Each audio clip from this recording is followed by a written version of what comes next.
Welcome to our channel. నేను మీ నబీన్. అఖండ 2 super success తర్వాత బాలయ్య పెట్టుకున్న ఒకే ఒక పని, సినిమాకి అడ్డంకులు క్రియేట్ చేసిన బడా హీరోలా లేకపోతే పెద్ద తలకాయలు ఎవరా అని ఆరా తీసే పనిలో పడ్డాడట బాలయ్య.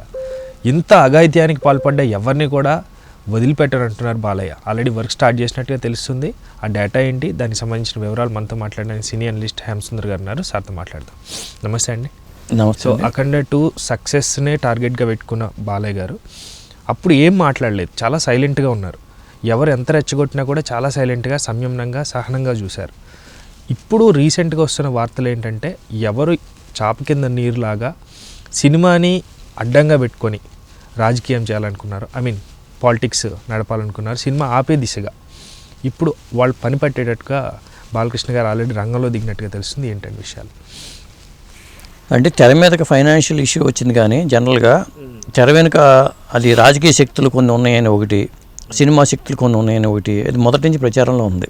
అంటే బాలయ్యని టార్గెట్ చేయాలనేది వాళ్ళ ఉద్దేశంగా ఉందనేది ఒక సమాచారం. బయటకైతే అది ఏమి కనిపించట్లా. ఏదో ఫైనాన్షియల్ ఇష్యూ, ఈరోజు వాళ్ళు ఆర్థిక లావాదేవీలు ఉన్నాయని, ఈరోజు వాళ్ళని రెచ్చగొట్టింది ఎవరు, దీని వెనకాల ఎవరైనా శక్తులు ఉన్నాయా, ఇలాంటివన్నీ ఇప్పుడు రాబట్టుకునే పనిలో ఉన్నారు. ఇప్పుడు ఏమవుతుందంటే, ఇది చాప కింద నీరులాగానే ముందు సినిమా రిలీజ్ అవ్వాలనే దాంట్లో ఉన్నారు వాళ్ళు.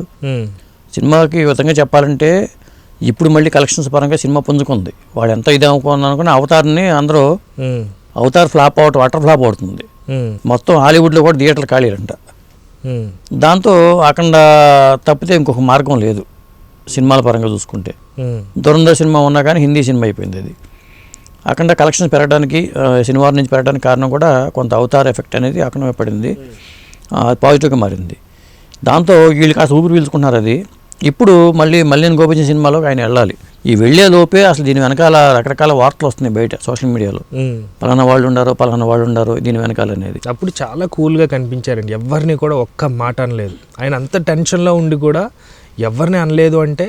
అంటే ముందుంది ముసలి జాతర అన్నట్టు సైలెంట్గా ఉన్నారు. ఇప్పుడు ఒక కూపి లాగుతుంటే ఒక్కొక్కరి పేర్లు బయటకు వస్తున్నాయండి. చాలా గోప్యంగా పావులు కదుపుతున్నట్టుగా తెలుస్తుందండి. ఆయన బాలయ్య బాబు ఒక జోలికి వెళ్ళరండి, ఆయన జోలికి వస్తే ఆయన ఊరుకోరు. ఇప్పుడు అదే జరుగుతుంది. ఎందుకంటే గతంలో కూడా చాలా సంఘటనలు చూసాం మనం. ఎందుకంటే నేను ఉన్నప్పుడే అప్పుడు చాలా ఇష్యూస్ ఉన్నాయి. నేను 2002-03 అనుకుంటా ఆ ప్రాంతంలోనే అప్పుడు వార్తల్లో నిలిచారు బాలయ్య బాబు. మరి ఇప్పుడు కూడా మరి నిజంగా చెప్పాలంటే ఆయన చాలా ఓర్పుతోనే ఉన్నారని చెప్పాలి. అప్పుడు అధికారం లేదు, ఇప్పుడు అధికారం కూడా చేతిలో ఉంది. ఈయన తలుచుకుంటే ఏదైనా ఆయన చేస్తాడు. అసలు రాజకీయంతో పని లేకుండా సినిమా వాళ్ళలో అది ఒక జబ్బు ఉందండి. ఇప్పుడు ఏముందంటే, సినిమా వాళ్ళలో ఒకటి పైకి వస్తున్నాడంటే వారు లేరు, ఒక డైరెక్టర్ పైకి వస్తున్నాడంటే వారు లేరు, ఒక హీరో పైకి వస్తున్నాడంటే వారు లేరు, ఒక నిర్మాత పైకి వస్తున్నాడంటే వారు లేరు. వెనకాల శక్తులు అనేవి చాలా పనిచేస్తూ ఉంటాయి. సక్సెస్ ఉన్న వాళ్ళ వైపు ఎక్కువ ఫోకస్ పెడుతూ ఉంటారు.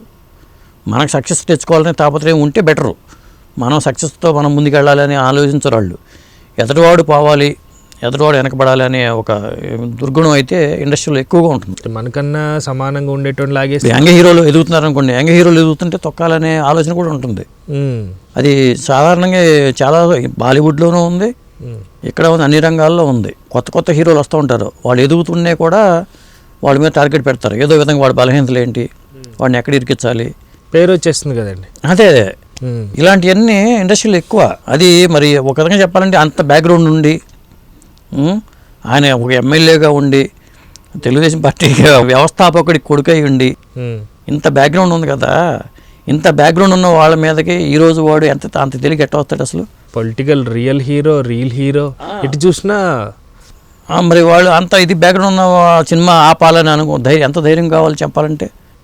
కానీ ఇన్ని ప్రయత్నాలు చేసి లాస్ట్కి సినిమాని మనం ఏమీ చేయలేము అని అనుకున్నప్పుడు, అప్పటి వరకు ప్రశాంతంగా ఉన్న ఇష్యూని కోర్టు దాకా తీసుకెళ్ళింది కేవలం ఆ ఒక్కటే వాళ్ళకి అస్త్రంగా వాడారన్నది కూడా వార్త వినిపిస్తుంది. అదే ఏం చేస్తే ఈయన దెబ్బ కొట్టాలి అనేది ఉంటుంది ఖచ్చితంగా. మాటినడు ఇనేవాడు కాదు బాలయ్య అని లాస్ట్ కోర్టు దగ్గర తీసుకెళ్లారంటే వేరే విధంగా మనం ఏం చేయలేము. ఇక్కడ ఈ సినిమా విషయంలో ఎలా దెబ్బ కొట్టాలి. ఇప్పుడు ఇండస్ట్రీలో ఒక సినిమా హిట్ అయితే ఇండస్ట్రీ కలకలాడుతుంది, ఇండస్ట్రీకి అంతటికీ మేలు జరుగుతుంది. 24 క్రాఫ్ట్స్ అన్నీ కూడా మంచి ఉపాధి మార్గాలు, ఉపాధి దొరుకుతుంది. ఒక సినిమా హిట్ అవ్వాలని కోరుకోవాలి తప్పితే ఒక సినిమా ఫ్లాప్ అవ్వాలని ఎవరు కోరుకోకూడదు. అది హీరోల్లో ఈ టైపు మెంటాలిటీనే డెవలప్ అయింది. ఎందుకంటే నా సినిమా ఒకటి ఆడటమే కాదు, ఇప్పుడు సంక్రాంతి సినిమాల పోటీలు ఉంటుంది, సంక్రాంతి సినిమాలు పోటీ ఉన్నప్పుడు మనసులో ఏమున్నా కానీ బయటికి మాత్రం అందరి సినిమాలు బాగా ఆడాలి, అందులో నా సినిమా ఉండాలి అని కోరుకుంటారు ఎవరైనా. అలా మాట్లాడతారు వేదికల మీద. అర్థం ఉంటుంది కానీ బయట పడరు. ఇప్పుడు కూడా చాలామంది ఇన్ని సినిమాలు వరుసపై హిట్లు వచ్చేసరికి అఖండ ఏమవుతుంది, అఖండ 2 ఏమవుతుంది, దీన్ని ఏ విధంగా అడ్డుకోవాలి అనేది ఖచ్చితంగా చేసే ఉంటారు, కుట్రలు చేసే ఉంటారు. ఎవరు ఏంటి అనేది మనం ఏం చెప్పలేము కూడా. ఎందుకంటే మనకు ఆధారాలు లేకుండా మనం ఎవరి మీద మనం బురద చల్లే ప్రయత్నం చేయకూడదు. కానీ ఈ సక్సెస్ తర్వాత ఓరలేకపోతున్నారంట కదండి. ఎందుకంటే ఎవరు అడ్డం పడ్డారనుకున్నారో, లేకపోతే ఎవరైతే పైకి నవ్వుతూ లోపల వేరే రకంగా ఆలోచించారో వాళ్ళు ఎవరికి కూడా గొంతులో కరక్కాయ పడ్డట్టు అయిందంటే. ఇప్పుడు ఒకటండి, మనం ఏం చేయలేము అనుకున్నా కానీ పైవాడు అన్నీ చూస్తూనే ఉంటాడు. ఎక్కడ ఏం జరిగింది అనేది మళ్ళీ వాళ్ళకి ఇది రివర్స్ బొమ్మరాంగులాగా తగులుద్ది వచ్చి. మనం ఒకరిని దెబ్బ కొట్టాలనుకుంటే ఒకటి పడదొక్కాలనుకుంటే అది మనకే తగులుద్ది. ఏదంటారు కదా, తాడిని తన్నేవాడు వస్తే తలని తన్నేవాడు ఒకటి వస్తాడు. కాబట్టి ఇవన్నీ ఏంటంటే తాత్కాలికం. ఇప్పుడు ఈ సినిమా దెబ్బ కొట్టాలనుకుంటే వాళ్ళు కొంతవరకు ప్రయత్నాలు ఫలించినాయి కానీ కలెక్షన్ తగ్గించగలరేమో కానీ సక్సెస్ ఆపలేరు కదా. ఇప్పుడు ఏ సినిమా వచ్చినా బాలయ్య గారే కదండి. ఇప్పుడు అదే చెప్పేది, ఇప్పుడు ఈ సినిమా దిష్టి తగిలినట్టు ఉంది అన్నిటికీ. ఏ సినిమా వచ్చినప్పుడు ఈ వారం సినిమాలు వస్తున్నాయి, అఖండ నాడించాలని చెప్పి ఆ సినిమాలు ఫ్లాప్ అయితే అవతార్ లాంటి సినిమా వెనకబడిపోయింది. అఖండ వర్సెస్ అవతార్ అని దీని మీద వీడియోలు చేసినప్పుడు కూడా అవతార్ వచ్చేస్తుందని భయపడిపోయారు అందరూ, అసలు రిలీజ్ చేయడానికి భయపడ్డారు. అలాంటిది అవతార్ సినిమాలో ఏమీ లేదు, అసలు అవతార్ 4 వచ్చినా కానీ ఎవరు చూడనే పరిస్థితి వచ్చింది. ఇప్పుడు వీళ్ళందరూ ఏకమవుతారు కదా మనిషి. ఇప్పుడు అనకొండ వస్తుందన్నారు, అనకొండ వచ్చినా దొనకొండ వచ్చినా అఖండ 2ని ఏమేం చేయలేదని ఇప్పుడు మళ్ళీ కలెక్షన్స్ చెప్తున్నాయి. ఇంప్రెషన్ పోయింది కదండి. హాలీవుడ్ అంటే ఏదో పెద్ద విచిత్రం అన్నట్టుగా చూసిన రోజు పోయినాయి కదండి. ఇప్పుడు అసలు జనాలు కూడా ఇప్పుడు ఎంత పెద్ద సినిమా అయినా ఇప్పుడు వచ్చే సినిమాల్లో కూడా హైప్ ఉన్న సినిమాలు ఏమీ లేవు. ఇప్పుడు మోహన్ లాల్ సినిమా వృషభ ఉంది, అది డబ్బింగ్ సినిమాగా చూస్తున్నారు. ఇప్పుడు చంబాలా ఉంది, ఛాంపియన్ ఉంది. ఇవన్నిటికీ కూడా మౌత్ టాక్ని బట్టి వెళ్ళే జనాలే. స్టోరీ నచ్చితే అవన్నీ రావాలి. ఆ టాక్ రావాలంటే సినిమా రిలీజ్ అయ్యి 1 రోజు 2 రోజులు అయిన తర్వాత బయటికి రావాల్సి వస్తుంది. కాబట్టి ఈ వారం అనేది ఒక పరీక్షా సమయం. అఖండ 2 కలెక్షన్స్ విషయంలో నిన్న 112 కోట్లు అంటున్నారు. ఈ వీకెండ్ వరకు ఎంత లాగగలిగితే అంత మ్యాక్సిమం 200 కోట్ల వరకు లాగిందనుకోండి, సినిమా సేఫ్ జోన్కి వెళ్ళిపోయినట్టే. కాబట్టి ఒక విధంగా చెప్పాలంటే పరీక్షలు భగవంతుడి సినిమాకి పరీక్షలు పెట్టారని భగవంతుడి పరీక్షలు పెట్టుకున్నాడు అనుకోవచ్చు. వాస్తవం. Thank you sir. Thank you అండి. థ్యాంక్ యూ అండి. Thank you viewers. బాయ్.